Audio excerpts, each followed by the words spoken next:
What is up sa inyo mga ma'am, sir? It's your boy, Sir Troy, and for today's video, nandito tayo ngayon sa Kawasaki Big Bikes, Nueva Ecija, or dito sa Wheeltech Big Bike Complex, Cabanatuan City, Nueva Ecija.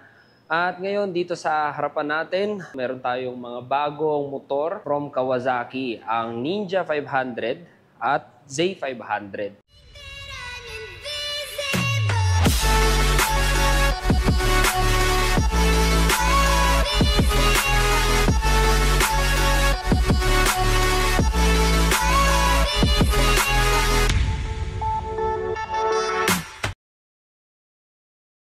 Okay, so unahin natin si Ninja 500. So meron itong dalawang variant, isang standard at isang SE or Special Edition. Unahin natin yung kanilang mga presyo. So dito sa tabi ko is si Ninja 500 SE. So si Ninja 500 SE ay may SRP na 379,600. Habang si Ninja 500 standard naman ay may 353,800 na SRP. So dito sa likuran ko, meron tayong dalawang Z500, isang standard din at isang special edition. So si Z500 standard ay may SRP na 329,800 at si Z500 SE ay may SRP 355,600. So sa kanilang mga engine specification, I think pare-parehas lang sila na 451cc, pare-parehas na liquid-cooled, fuel-injected, 6-speed, manual transmission. At sa kanilang other specification at mga accessories,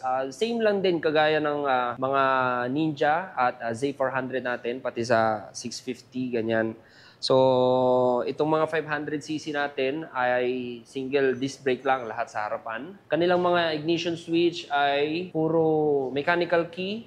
Pwera dito kay Ninja 500 Special Edition which is naka-keyless siya. So, ayan, pare-parehas na may mga hazard function, ayan, may mga kill switch. So, may pinagkaiba rin sila yung standard at special edition, like yung kanilang mga digital panel. Standard naka-digital panel at sa special edition naman naka-TFT. So, bukod pa sa mga specification na yon, ang kanilang mga timbang, sa Z500 is 166 kilograms. At si Ninja naman, mga nasa 165 kilograms ito. I think mas magaan kasi ang mga sport compare sa mga naked dahil sa kanilang chassis. Magkaiba kasi sila ng mga chassis. Z500, max power niya is 51.3 horsepower at max torque niya is 42.6 Nm torque. Fuel capacity, 14 liters. I think pare-parehas lang itong apat na to ng variant ng mga 500cc nila, which is pare-parehas lang din naman ng tangke. Kanilang mga suspension, hindi pa naka-upside down fork. Lahat ay telescopic pa. Sa kanilang mga braking system, naka-Nissin brake calipers lahat. Yan. So, ikutan natin isa-isa itong mga motor na to.